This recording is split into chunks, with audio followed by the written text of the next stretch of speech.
If you're new to AskReddit cheating drama, make sure to subscribe and like the video. It only takes a few seconds, but it really motivates us to create more crazy cheating stories. Now let's get into the story. I still remember the way the sheets felt that morning, cool, tangled, and no longer smelling like us.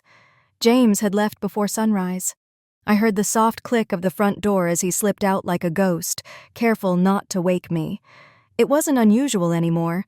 His job had become a marriage of its own, and I had stopped being jealous of it long ago. Jealousy implies you still care enough to fight.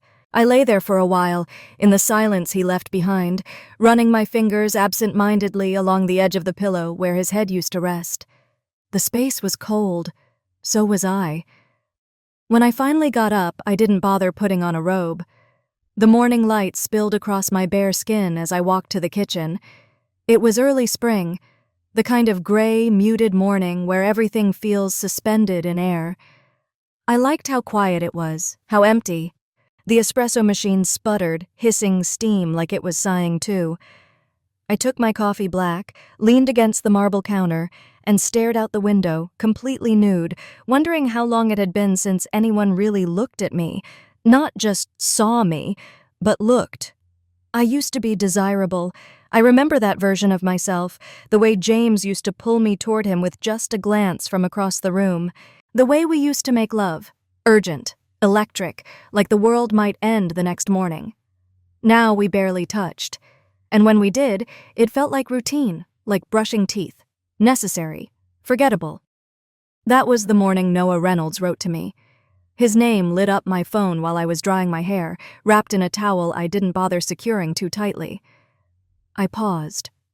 A name from another lifetime, back when I was ambitious, reckless, and unafraid to flirt with men like him.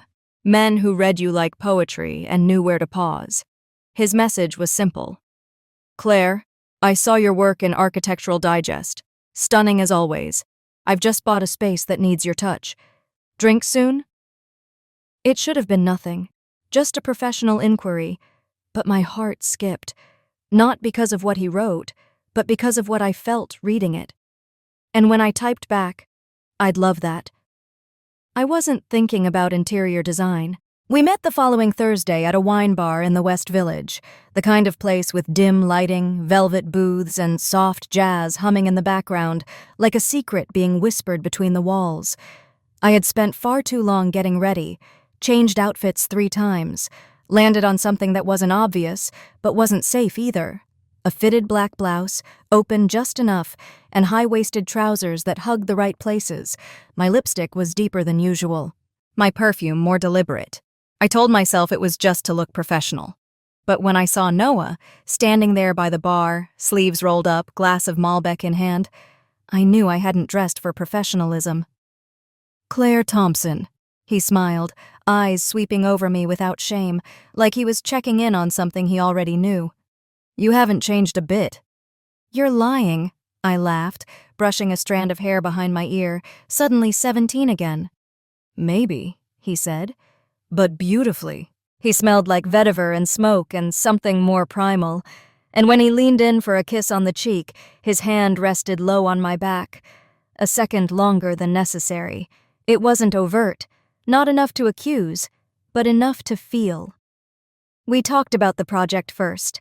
He had purchased a brownstone he wanted to convert into a creative studio, exposed brick, open floors, minimalist but warm. He'd done his research, knew my style, quoted my own design philosophy back to me like a love letter I didn't remember writing. But somewhere between the second glass of wine and the story about how he once camped in the desert to feel the silence of real time, I realized I hadn't thought about James in over an hour. That thought alone made me blush. I crossed my legs. His eyes followed the motion. I saw the flicker. It was innocent. Still was. But we both felt it. The thin membrane stretching between interest and intent. A glance too long. A laugh too soft. A memory too vivid. I never told you this, Noah said, swirling the wine in his glass. But back then, in Boston, I used to watch you work and wonder who'd be lucky enough to keep up with you. I tilted my head, unsure how to respond. My fingers tightened around the stem of my glass. "James?" I said finally, a smile pinned to my lips like a fragile brooch. James kept up with me. He didn't challenge it, just looked at me, really looked. That long, level gaze that saw past the layers, past the polished exterior, the curated laugh, the well-constructed life. And then he said something that made my heart stutter. "Does he still?" I didn't answer, because deep down, I knew the truth. And worse, so did Noah. I didn't text him that night. I thought about it, more than I should have. Lying beside James in the dark, staring at the faint outline of our ceiling fan turning slow circles overhead. His breathing was deep, steady. He was already asleep. I turned away from him. My phone sat on the nightstand, screen down, but it felt loud, heavy, like it knew what I wanted to do. Noah hadn't tried to kiss me, hadn't touched me again after that lingering brush of his hand at the bar. But when we said goodbye, his eyes had locked onto mine with a promise, not one of action, but of possibility. And that was worse. Because possibility, it waits, it lingers, it grows. The next day, I opened his email. Subject line, "Still thinking about that wine." Message, "I can't stop picturing the way you smiled when I mentioned Boston. There was something wild behind it, untouched." I stared at it for 10 minutes before responding. My reply? "It's strange. I hadn't thought about that version of me in years. You made her feel close again." His reply came within minutes. Maybe she was never that far away. And just like that, it began. It wasn't physical, not yet. But there was something dangerous in how easily we slipped into each other's days. A text before my meetings. "Don't let them dim you." A photo he sent of a lamp design in Rome, captioned, "This reminded me of your work, soft light, quiet strength."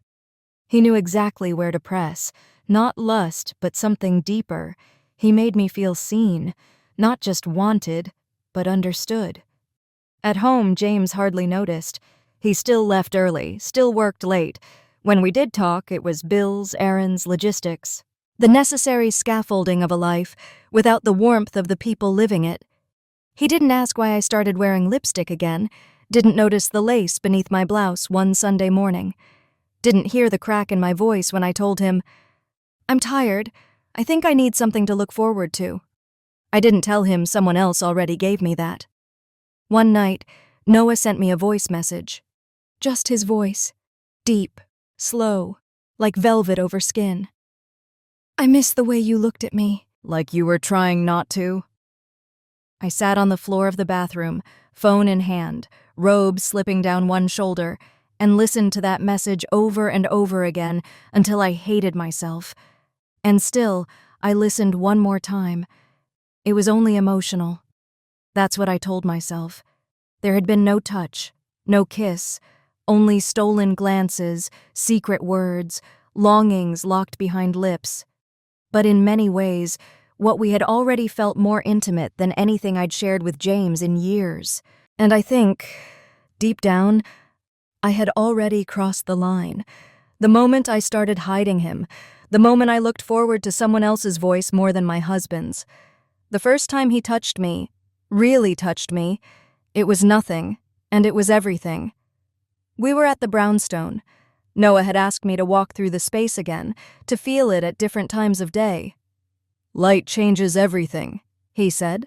I agreed, mostly because I wanted to see him again, to be alone with him, to see if the electricity between us was just fantasy, or if it would still hum under fluorescent light and hardwood dust. It was late afternoon when I arrived. The city was heavy with summer heat, the kind that made everything feel slower, closer.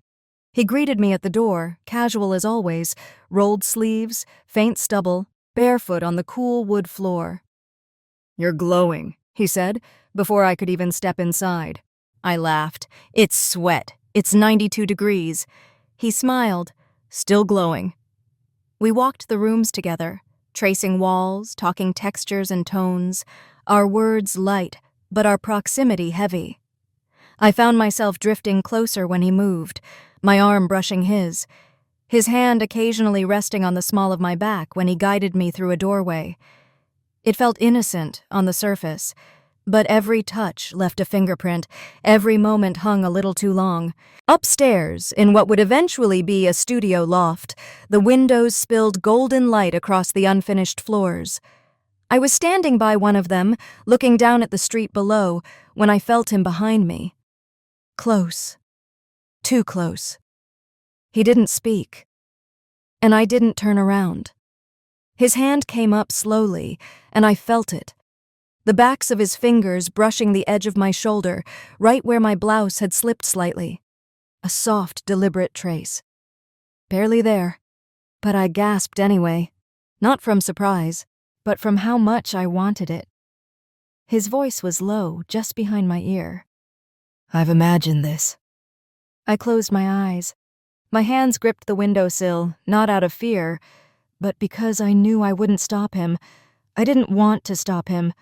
Every part of me was screaming with need, with guilt, with longing. It was the first time in years I felt completely, achingly alive. "I shouldn't be here," I whispered. "You're already here," he said. "So am I." His hand slid down my arm, fingertips grazing mine.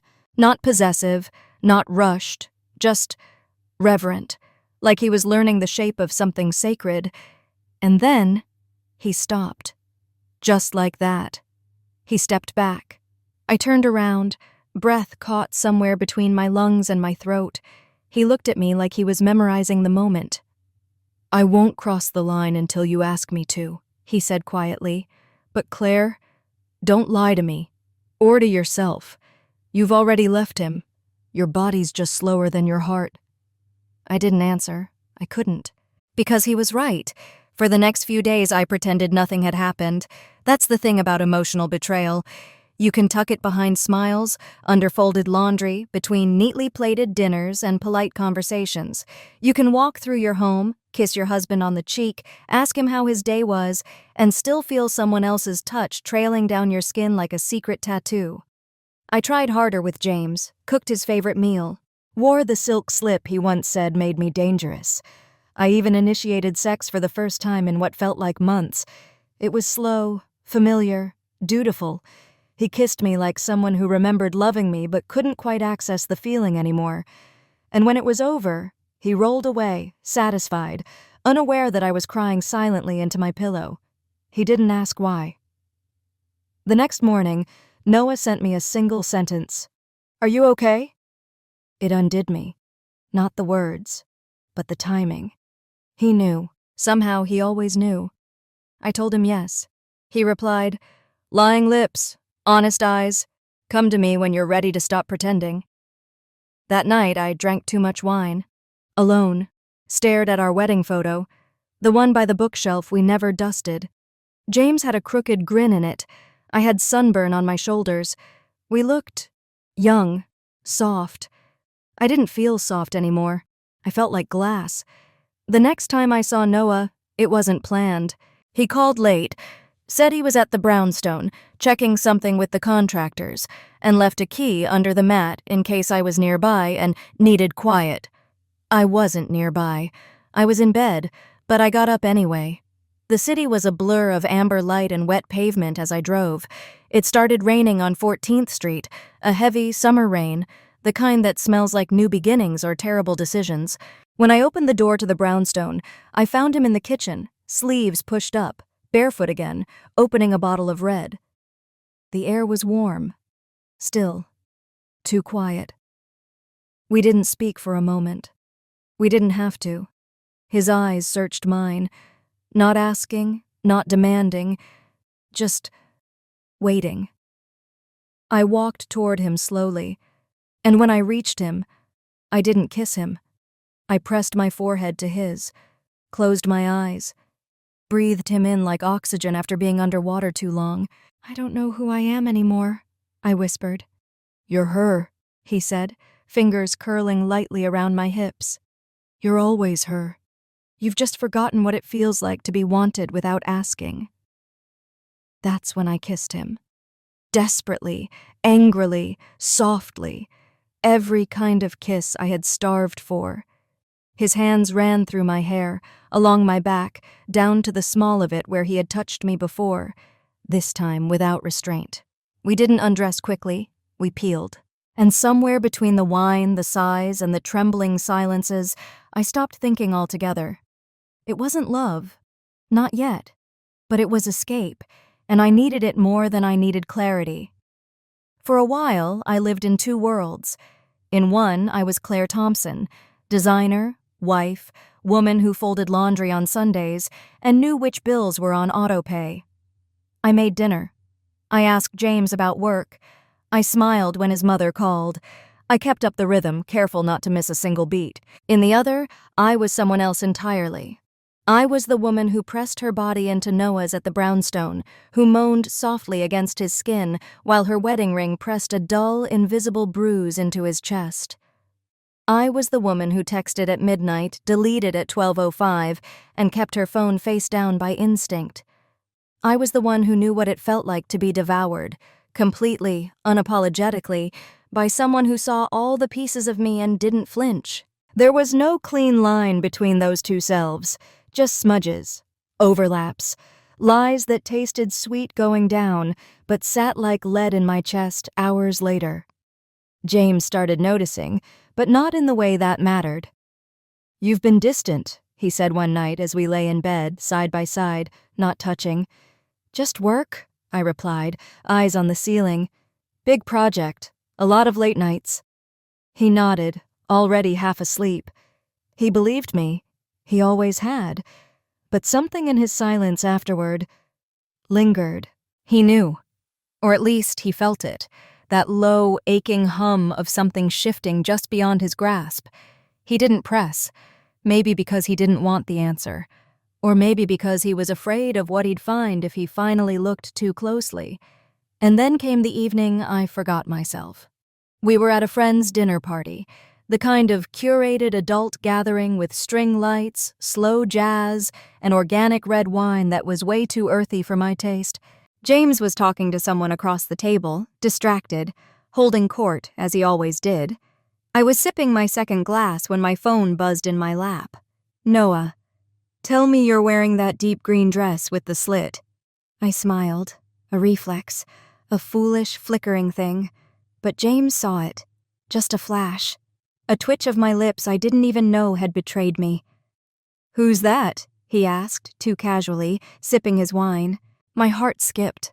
Not because of the question, but because I wasn't ready for it. I hadn't rehearsed this. I hadn't needed to. Until now. I looked up. "Just a client. About the brownstone." He nodded again, said nothing else. But I felt the change in the air between us. Subtle, but sharp. A splinter. Later that night, in the car ride home, we didn't speak. James kept one hand on the wheel, the other resting loosely on his thigh. His jaw was tight. I watched the passing streetlights blur across his face like ghosted memories. I wanted to reach for him, say something, apologize. Not for what I'd done, but for how far I'd drifted. But I didn't, because deep down I knew this wasn't just my betrayal. It was ours. Two people let this marriage starve. One just happened to find warmth somewhere else first. It didn't happen the way I always feared. There was no phone left unlocked, no lipstick-stained collar, no dramatic confrontation with voices raised and furniture moved. It was quiet, like most endings are. James was late getting home. A mediation had run over, he said. I had made pasta, though I wasn't really hungry. I just needed something to do with my hands, something normal. He walked in, loosened his tie, kissed me on the temple like always. His kiss lingered longer than usual. His fingers brushed my cheek on the way down. That was the first sign. During dinner, he watched me more than he ate. I could feel his eyes, heavy across the table, tracking every forkful, every shift in my posture. He asked about my day, but it was too calm, too deliberate. I lied smoothly. Too smoothly. "Did you go by the brownstone today?" he asked, halfway through his second glass of wine. I paused, swallowed. No, I said, keeping my gaze on my plate. Tomorrow. He nodded slowly. And that was it. He didn't press, didn't accuse. He just studied me. The way someone studies a painting they've looked at every day, but suddenly notices something that doesn't belong, a detail that doesn't quite fit. That night, I went to bed before him, pretended to sleep. I heard him walk into the room an hour later, felt the bed shift under his weight, but he didn't touch me. He just laid there on his back, breathing. And then, after a long, unbearable silence, he said it, not angrily, not even sadly, just softly, like a fact. Is it Noah? My breath stopped. It wasn't a question, not really. More like a name dropped into a still lake to see what rises to the surface. I didn't answer right away, because in that moment everything cracked, not loudly, but cleanly, like glass under pressure finally giving in. I didn't mean for it to happen, I whispered. His voice was quiet, tight, but it did. Yes. Another silence, this one longer, more brutal. How long? He asked. I couldn't say. Weeks? Months? A lifetime? I don't know, I said honestly. It wasn't planned. James let out a slow breath, a bitter kind of exhale, the kind that carries years of exhaustion behind it. He didn't yell, he didn't curse. He just said one thing, and it broke me more than any rage ever could. I knew I was losing you. I just didn't know I already had. I turned toward him in the dark, eyes burning, heart pounding so hard I thought it might bruise my ribs. I'm sorry, James. I'm so. Don't, he cut in. Not now. His voice cracked then, just slightly. And that was somehow worse than shouting. I reached for his hand. He pulled away. And for the first time since we met, he looked at me like he didn't know who I was, like I was a stranger wearing someone he used to love. James didn't leave right away. That almost made it worse. He stayed for a week, slept in the guest room, came home late, avoided my eyes. We became polite strangers living parallel lives, orbiting around a wound we didn't know how to stitch or cauterize. The air between us was thick with everything we didn't say. All the little pieces of a marriage shattered under the weight of things we'd both ignored for too long. I stopped going to the brownstone. I couldn't face Noah. Not yet. Not when everything inside me was unraveling.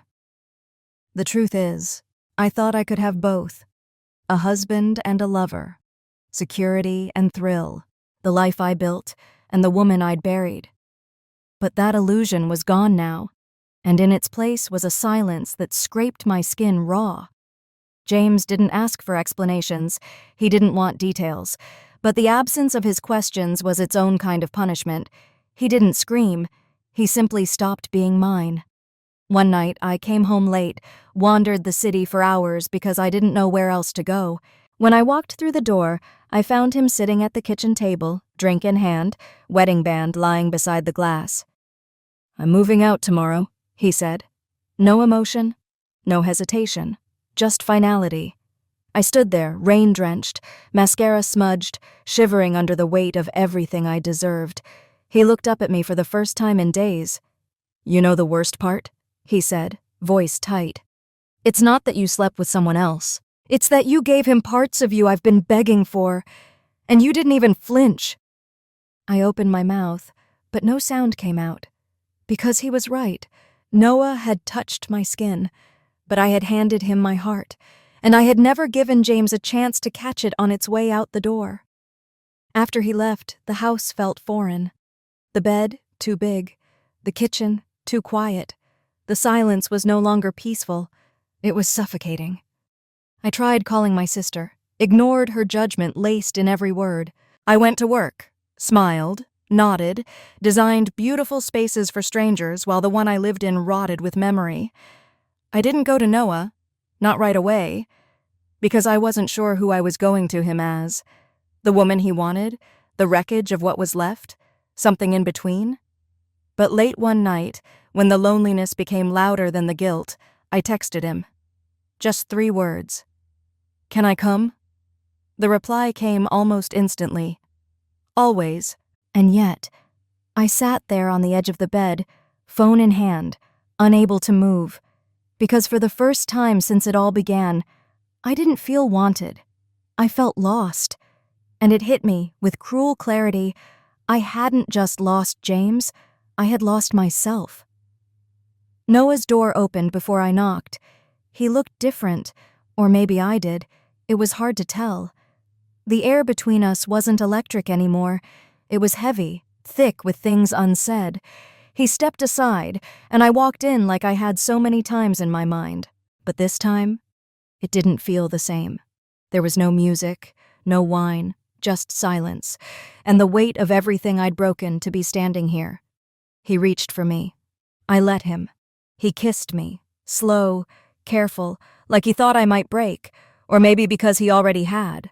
His hands found the zipper at my back. My blouse slid off my shoulders like a confession.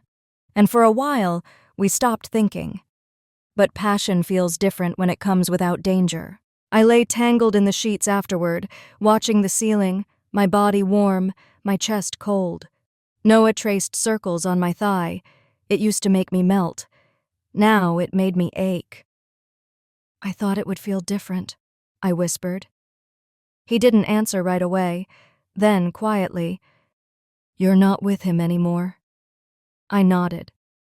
"And yet," I said, "he's still everywhere." It was true. James was in the way. I flinched when the sheets smelled unfamiliar. In the way I didn't know how to sleep on the left side of the bed. In the way I reached for a wedding band that wasn't on my finger anymore. Noah propped himself up, looking at me. "I didn't ask you to leave him," he said. "I know." "Do you regret it?" I turned my face away, not because I didn't know the answer, but because I did. "I don't know what I feel," I said. "It's like I burned down a house because one window was cracked." He exhaled through his nose, rubbed his jaw. "So what now?" I didn't know. Because it turned out I had no plan past the fall, no vision of what came after. All I had were ashes, and a man who wanted me, but didn't know what to do with the wreckage I'd brought with me. We spent the night together, but we didn't sleep. I laid beside him, staring into the dark, haunted by the ghost of a life I had destroyed, and the terrifying possibility that maybe this one was never meant to replace it. By morning, I left without saying goodbye, and for the first time, I didn't look back. 3 months. That's how long it took for the dust to settle. James moved out of the apartment, quietly, like he'd lived. He didn't fight for the house, he didn't want much, just space, just distance, the things I never realized he'd needed until he'd had enough of asking. The divorce papers came in a thin manila envelope, his signature already there, neat and emotionless. I stared at the blank line, waiting for mine. I didn't sign it right away, not because I thought he would change his mind, I knew he wouldn't, but because that line felt like the final nail in something I wasn't sure I had the right to bury. Noah and I fizzled out.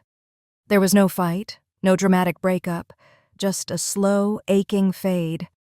When the excitement dulled, all that remained was 2 people, stripped bare of context, staring at each other across the cold aftermath of a fantasy.